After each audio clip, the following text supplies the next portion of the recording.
Bien, queridos alumnos, les saludo a su profesor Marco Campos. El día de hoy vamos a trabajar la segunda parte del tema de método científico, correspondiente al curso de ecología. Primero vamos a recordar lo que ya hemos visto en la semana anterior, reforzando en primer lugar la definición. El método científico es el conjunto de procedimientos lógicos que sigue la investigación para descubrir las relaciones internas y externas de los procesos de la realidad natural y social. Podemos rescatar aquí que el punto clave de la definición es que es un conjunto de procedimientos que se sigue en la investigación justamente para descubrir lo que sucede en la realidad de los objetos en la naturaleza o también en la sociedad. También vimos las características del método científico, las cuales son 5. El método científico es racional, es analítico, es claro y preciso, es verificable, es explicativo. Y también vimos las etapas del método científico, que en resumen son las siguientes: la etapa de la observación, el planteamiento del problema, la formulación de hipótesis, la experimentación, la conclusión y la comunicación, cuyas definiciones ya se han visto en las diapositivas de la semana pasada, pero que las vamos a volver a tomar en cuenta en esta clase porque vamos a reforzar justamente esto: las etapas del método científico, a través de la resolución del ejemplo o del ejercicio que dejamos la semana pasada como actividad para la casa. Y bien, vamos a resolver justamente la pregunta número 3 de la actividad de etapas del método científico que se planteó la semana anterior. Y dice: identifica las etapas del método científico en el siguiente caso. Pedro quiso determinar si el medicamento Pepto-Bismol era efectivo para atacar la gastroenteritis. Para probarlo, Pedro reclutó a 75 voluntarios con la condición de gastroenteritis. Pedro midió la efectividad del Pepto-Bismol por la cantidad de dolores de estómago diarios. Al final del experimento, Pedro analizó sus datos y concluyó que el Pepto-Bismol mejoraba la enfermedad de gastroenteritis. Entonces, ese es el caso y vamos a identificar las etapas del método científico. Primera etapa: la observación. Ahí tenemos la definición de la observación. Es el punto de partida de toda la investigación, dice. Debe ser cuidadosa, imparcial, libre de prejuicios.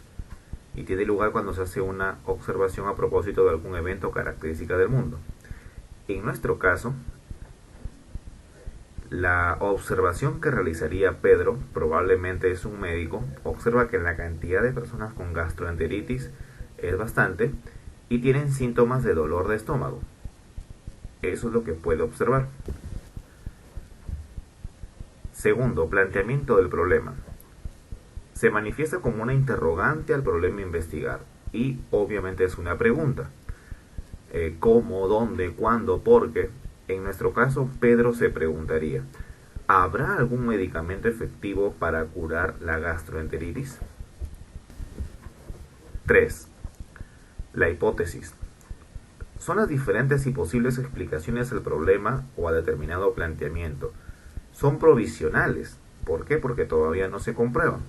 Tratando de contestar la pregunta realizada en la etapa de la observación, el científico debe formular una hipótesis o respuesta provisoria.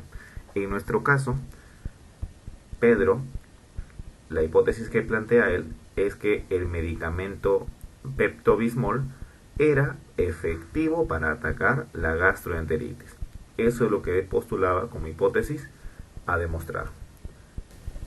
Cuarto paso: la experimentación. Esto se hace para comprobar o refutar una hipótesis. El científico diseñará un experimento justamente para probar dicha hipótesis. En nuestro caso, Pedro ha reclutado 75 voluntarios con la condición de gastroenteritis, o sea que tienen esta enfermedad, y mide la efectividad del Pepto-Bismol por la cantidad de los dolores de estómago diarios que tienen cada una de esas personas. Entonces él comienza a controlar esa cantidad de dolores de estómago que tienen los 75 voluntarios. Conclusión. En esta etapa se acepta o se rechaza la hipótesis según los resultados del experimento.